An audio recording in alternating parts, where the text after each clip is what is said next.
ঘুম থেকে উঠে এই যে সকালে ঘুম থেকে উঠে ঠামি একটা 2 লিটার মাজা এনে দিয়েছে। এই যে ঠামি ছোট ভাই একটা এখান থেকে মাথা ফেটে গেছে দিলে ঝরঝর। সেই একই কথা তুই কতবার বলবি সবাইকে? যখন ভিডিও করি সেই ঠামির খাট থেকে মাথা ফেটে গেছিল ছোট ভাই সব সময় বলতে থাকে। মাজা এনে আবার 3 জনের 3টা বোতলে আলাদা করে দিতে হয়েছে। তোমার কই?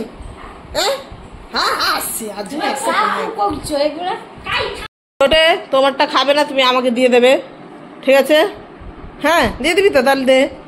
আর কিন্তু দেবো না তোকে, এটা আমি খেয়ে নিলাম। হ্যাঁ তাহলে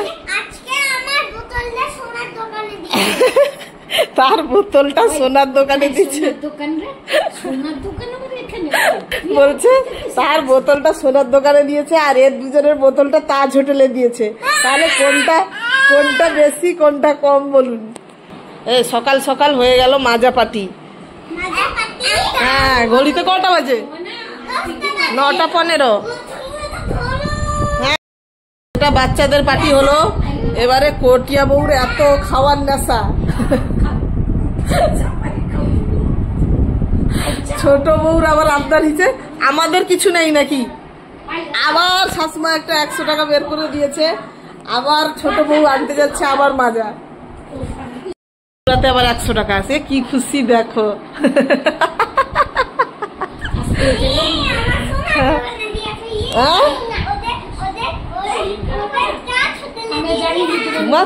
যেটা পছন্দ তুমি বললো খাবো, দেখি তোমার আমাকে জিজ্ঞেস করো তোমার যেটা পছন্দের জিনিস সেটা আনবো। হ্যাঁ সব ব্যাগের মধ্যে ঢুকিয়ে দিচ্ছে গো।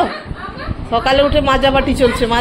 তুই ছোট, তুই যদি মার সাথে যাস আমি কিন্তু তোর মাজা খেয়ে নিলাম।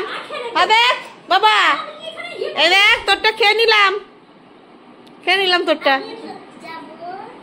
তোরটা খেয়ে নিব না। হাঁকুতে জানা হাই রে, সে এটার নেশাও ছাড়তে পারছে না, মার নেশাও ছাড়তে পারছে না।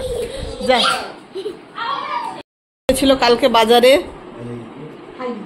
হ্যাঁ আয় মোমো আনতে গেছিল, তাই মোমো বাচ্চারা ঝাল ঝাল খেতে পারেনি, তাই সকালে উঠে তাদের মিষ্টি মিষ্টি মাজা, তাই তো? তার ঠামি গেছিল কি আনতে, তার শাঁকা আনতে। হ্যাঁ বোতল না মানে ছোট বোতল হলে ভালো। হ্যাঁ বোতল নিয়ে মারামারি করো এবারে 3 জনে মিলে।